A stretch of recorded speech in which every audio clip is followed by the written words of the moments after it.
comment ce qu'il fallait pas louper avec la maire de Paris, Anne Hidalgo, tiens. Elle a encore taclé Rachida Dati après sa nomination au ministère de la Culture. Elle est tellement jalouse.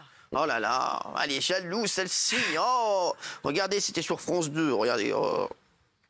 Est-ce que c'est vrai que vous avez éclaté de rire quand vous avez appris qu'elle était nommée ministre de la Culture? Je ne sais pas si j'ai éclaté de rire, mais j'ai vraiment très sincèrement pensé au monde de la culture. Après, vous savez, je vais vous dire, d'abord qu'elle fasse ses preuves, que chacun fasse ses preuves et on juge les gens sur les actes.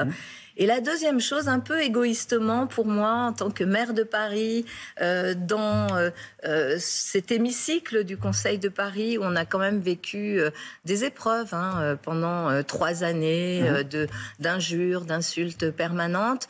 Bah, vous savez quoi, ça va nous faire un peu des vacances et ça me réjouit plutôt. Donc il y a un petit côté bon débarras pour vous au niveau du Conseil de Paris. En tous les cas, je suis plutôt contente. Vous êtes plutôt contente. Ah ouais. C'est fou, hein. Ouais. Non, mais franchement, c'est ta copine, ça. C'est pas ma copine, mais Ta copine. C'est ta copine, arrête un peu. Ce n'est pas ma copine. C'est ta copine. Ne commence pas à 19h22. Hein. C'est pas ma copine. Mais, mais quelle honte de dire ça. Ah non, c'est censé. Elle est tellement jalouse, tais-toi. J'aimerais avoir un dalmatien, s'il vous plaît. Donc déjà, moi, je trouve qu'elle méprise Rachida Dati. Il y a une sorte de délit comme ça de sa pièce. Genre, elle la délégitime en tant que ministre de la Culture. Mais pourquoi, en fait? Sur quelle base? En fait, j'ai rien dit, vous me dites.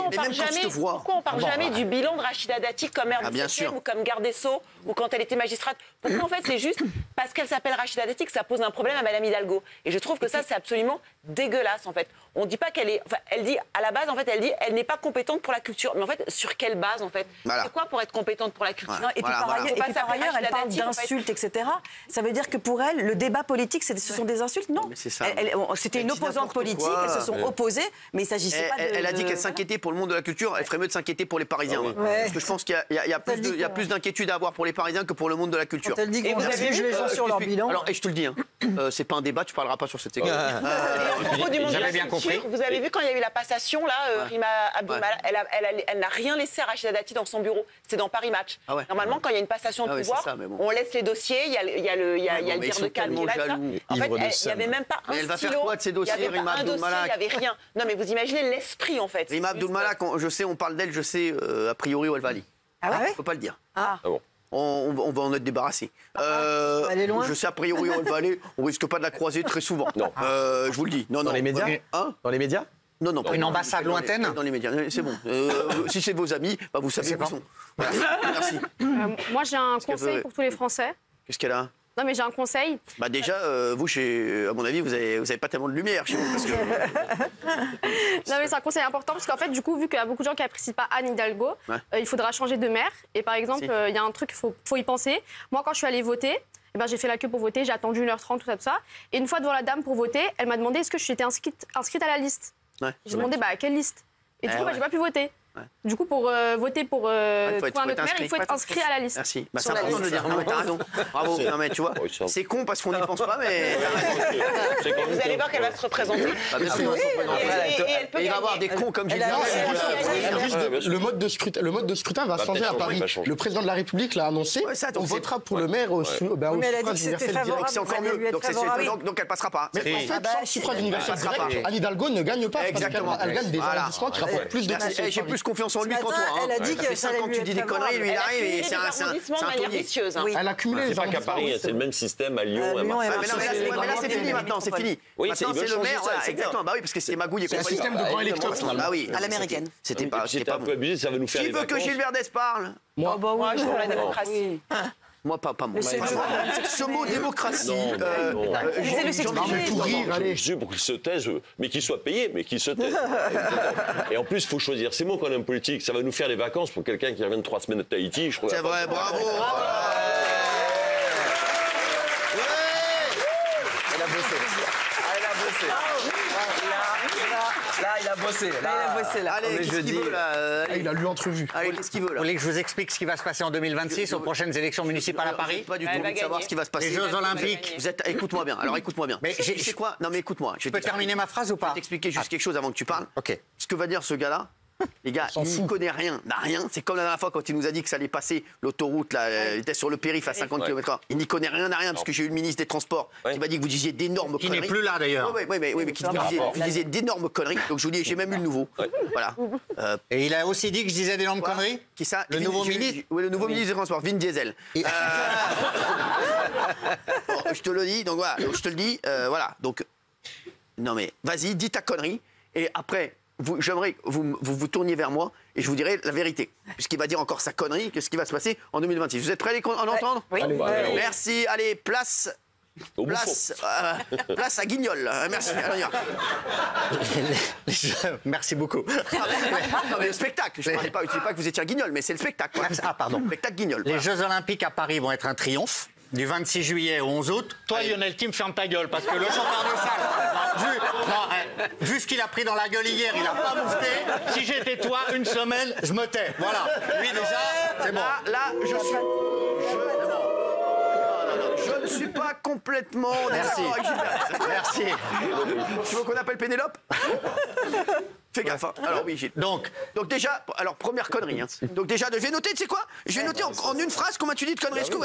Merci, j'ai un stylo. J'ai un 4 couleurs. Tiens, je vais noter en tu peux rouge. savoir que ça va être un grand succès. Attends. Donc les Jeux Olympiques vont être un succès avec Anne Hidalgo. Merci. Donc Anne Hidalgo surfe sur ce triomphe. D'accord, ouais. Freine. Non, elle surfe à Tahiti, elle surfe pas sur ce stress. Freine son premier adjoint, M. Grégoire. Elle freine sur le périph' parce qu'on roule pas. Merci. Freine les ambitions des elle freine à Paris parce qu'on roule pas. Merci. Stop. Parce qu'il y a beaucoup trop de travaux. Donc stop totalement M. Grégoire, son premier adjoint qui veut le job. Et elle va triompher. Grégoire, il est plus sympa, j'aime bien moi. Elle va triompher de Rachida Dati, puisqu'à chaque fois qu'un candidat a été nommé par le pouvoir macroniste et la droite à Paris, c'est une catastrophe totale. Donc elle va être. Est-ce que je peux finir ma phrase? Donc tu dis que les conneries, ta phrase est beaucoup trop longue. On change de système. Elle va se balader. On change de système. Écoute-moi bien. Tu sais quoi? Si elle se balade comme toi avec Fatou, je peux te dire qu'elle a pas de chance de se balader. Écoute-moi bien. Pour un mec qui n'a jamais rien réussi, tu as beaucoup de certitudes. Excuse-moi, mon chéri. Voilà, tu sais que je t'aime bien. On va passer aux apps du poste. Le président Emmanuel Macron a eu quelques soucis pendant ses discours. Le 5 janvier, pendant la galette des rois, il y a eu un petit malaise. Mais heureusement, le président a les bons conseils. Il nous rappelle un peu un fameux médecin d'une série américaine. Regarde. Et nous allons demander aux fournisseurs de les renégocier et de le faire. Je pense qu'il faut que vous aidiez ce jeune homme. Alors, ouvrez les fenêtres. Ça arrive quand on a... Prenez un bol d'air, à mon avis un sucre aussi, et on arrive. Ça, c'est des jeunes qui ne prennent pas le petit-déj. Oui, c'est possible. Je vous le dis. Alors, le problème, c'est que j'ai l'impression que dès qu'il arrive quelque part, le président, en ce moment, il y a des gens qui font des malaises. Quelques jours après, le 19 janvier, lors des vœux aux forces armées, encore un malaise pendant le discours du président. Regardez. À Paris, à Marseille, en Polynésie. Et nous le savons, je pense qu'il faut aider. Je vais m'interrompre pour qu'il puisse y avoir une intervention. Je vous rassure, c'est un malaise vagal, ça ne devrait pas être grave.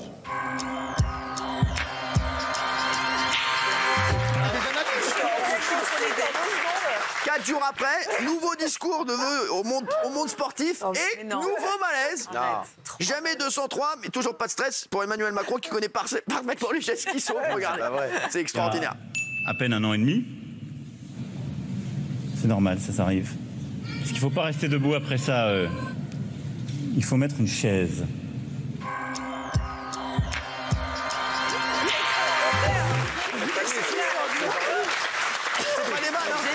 C'est pas une parodie, c'est pas des lol. Je vous le dis tout de suite. Non, mais c'est extraordinaire. Ah là, mais c'est extraordinaire. Je sais que chez vous, vous devez dire, c'est exceptionnel. Ça là, il faut la mettre tout de suite sur les réseaux. Cette séquence, si les gens des réseaux sont toujours là, eh bien, s'ils ne sont pas partis chez eux. Dernier. Non, mais quoi? Je suis friand. J'en ai pas d'autres, mais quoi, vous êtes là. C'est incroyable. On a pas envie de les revoir dans la. J'ai envie de revoir les derniers. Vous voulez les revoir dans la longueur? Allez, remettez-les dans la longueur, les trois. Allez. Faut pas rester debout. En régie, si vous êtes toujours là, 19h37. Aux fournisseurs de les renégocier et de le faire. Je pense qu'il faut que vous aidiez ce jeune homme. Alors, ouvrez les fenêtres. Ça arrive quand on a... Prenez un bol d'air, à mon avis un sucre aussi, et on arrive. Ça, c'est des jeunes qui ne prennent pas le petit-déj. Oui, c'est possible. Je vous le dis. À Paris, à Marseille, en Polynésie. Et nous le savons, je pense qu'il faut aider. Je vais m'interrompre pour qu'il puisse y avoir une intervention. Je vous rassure, c'est un malaise vagal, ça ne devrait pas être grave. Il y a à peine un an et demi. C'est normal, ça arrive. Parce qu'il ne faut pas rester debout après ça.